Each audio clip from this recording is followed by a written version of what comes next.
from the Denver Public Library ideaLAB. In this video, we'll learn the basics of weaving. We'll learn how to make a loom, how to warp it, and how to weave on it.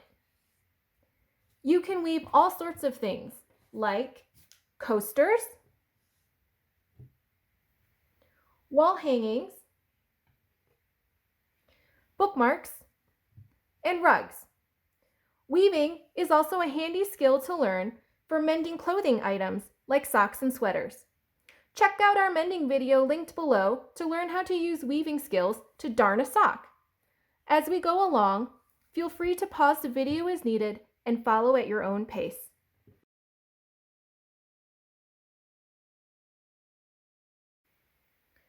For materials, you'll need a piece of cardboard and some yarn.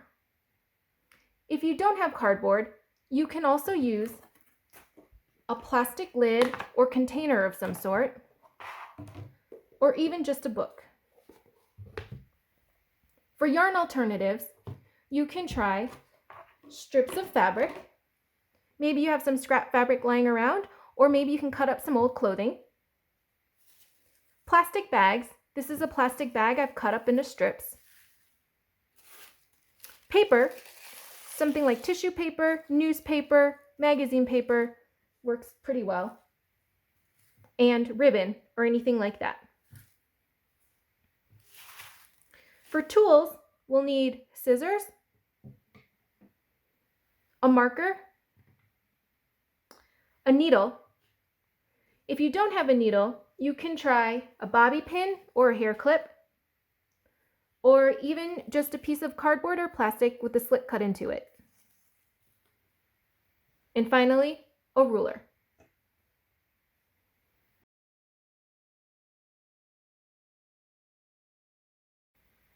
If you're using cardboard, first we'll cut a piece of cardboard slightly larger than whatever size we want our weaving to be.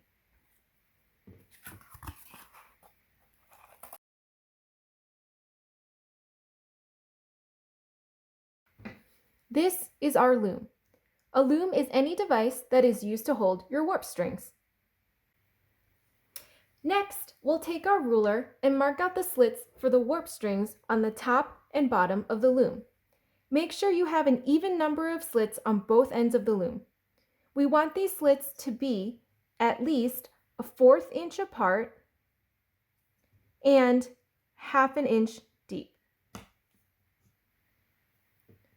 If you don't have a ruler, a 1/4 inch is also about the width of a pencil or a pen.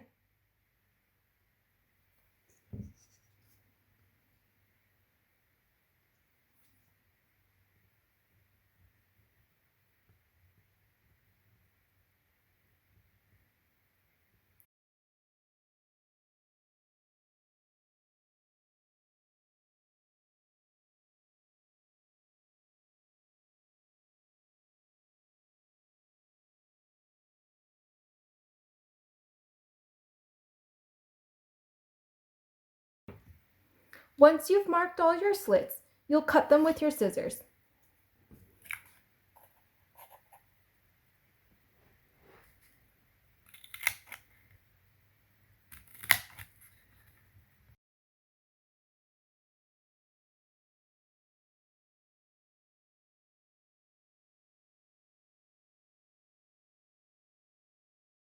Now we'll warp our loom. The warp is the vertical strings held by the loom for weaving. We'll take the end of our yarn and knot it.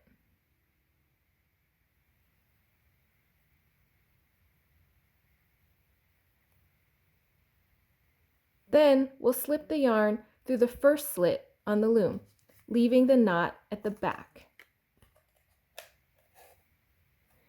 If your knot keeps slipping through or you're having trouble tying your knot, you can always use a piece of tape to tape down your string end.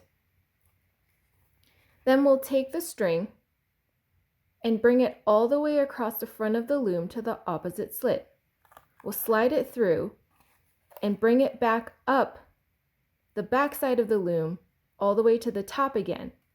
Slide it through the second slit and again bring it across the front of the loom all the way to the opposite slit. We'll keep repeating this and wrap the entire loom until it has been warped.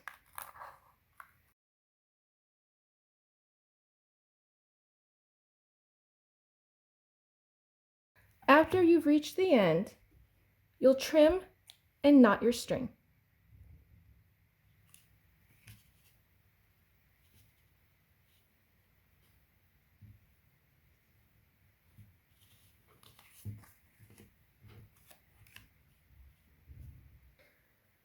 Some tips to keep in mind while warping your loom. Be careful of the tension. If you warp your loom too tight, it could bend your loom, especially if you're using a thinner piece of cardboard or material for your loom. If the tension is too loose, it'll result in slack warp strings that won't hold your weaving together. If you're using alternate materials for your loom, for example, this is the plastic container, it's the same concept. So I cut out the slits on the edge, knotted my string, and wrapped it the same way as the cardboard. Again, just make sure you have an even number of warp strings. With this plastic lid, you could do the same thing. You could cut slits on the edge and warp it. But I wanted to be able to reuse this lid, so what I did was I just used tape. So I taped down one end, warped it, and taped the other end down. Again, making sure to have an even number of warp strings. With this book, it's the same method. I used tape, I taped down an end, wrapped the book, taped down the other end, effectively warping it.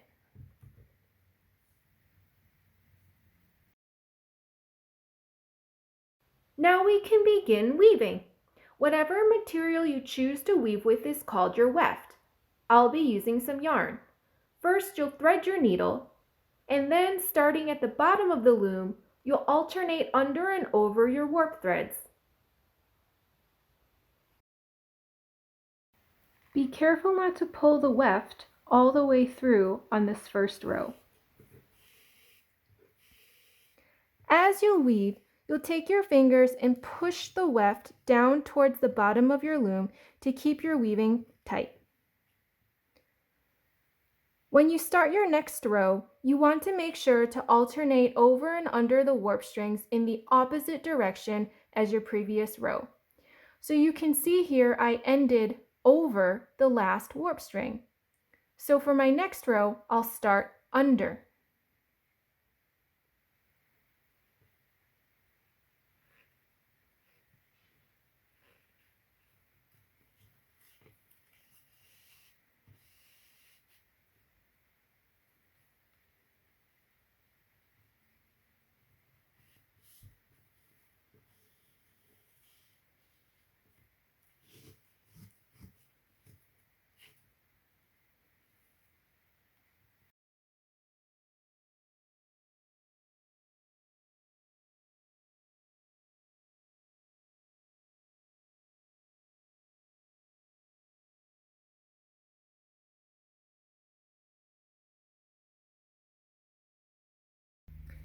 To hide your ends, you can tuck the ends of your yarn through the edges of the weaving.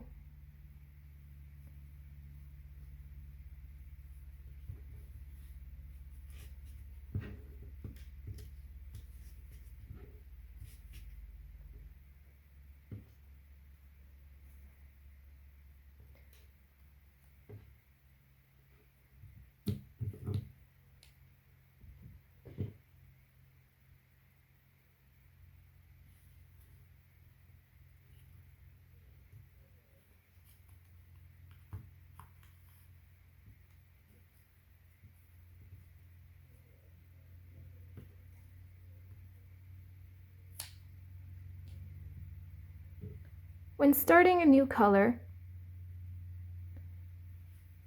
you can thread it through the edge of the weaving before beginning the row.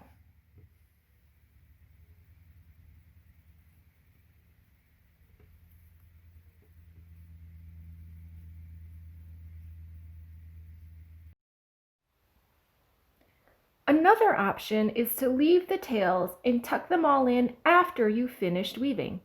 Leaving the tails until the end might help to better keep track of where to start the next row of yarn.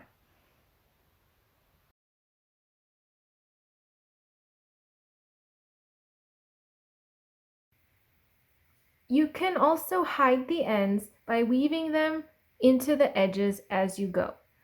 To do this, you'll take your end and line it up with the last warp string.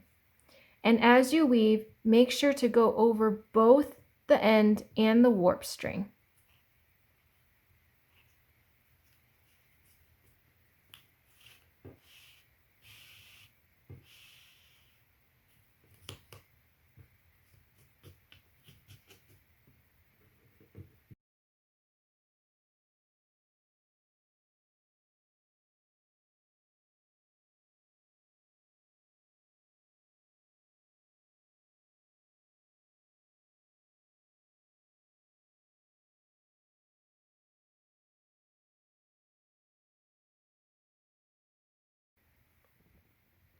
Once you've secured the end with a few rows, you can trim the excess.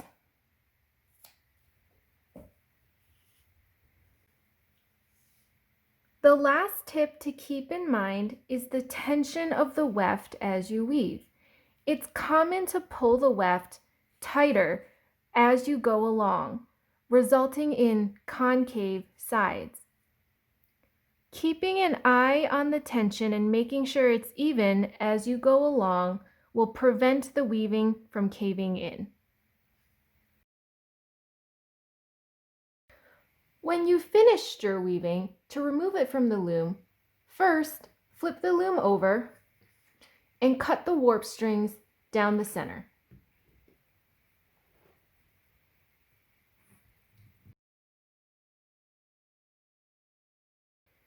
Flip it back to the front and starting at one end, tie the strings together 2 at a time.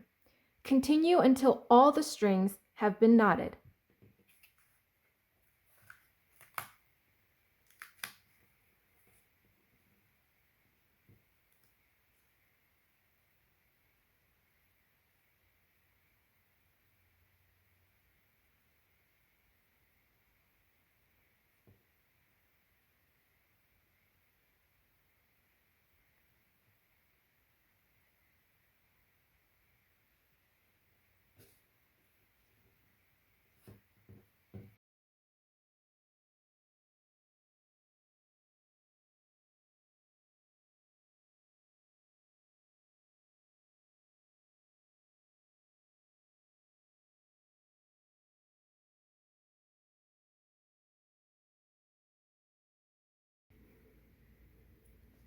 At this point, your weaving is done and you can choose to keep or trim your warp threads. Here are some more examples of different weavings for inspiration. For this weaving, we used a tree branch as our loom and wove in some beads and sequins. For this weaving, we used an embroidery hoop as our loom. A note on using circular objects as your loom. Make sure to have an uneven number of warp strings. For this weaving, we used a plastic lid as our loom, and we used yarn, tissue paper, ribbon, and a plastic bag for our weft. How creative can you get in your weaving? Thanks for making with me today and being interested in learning more about weaving.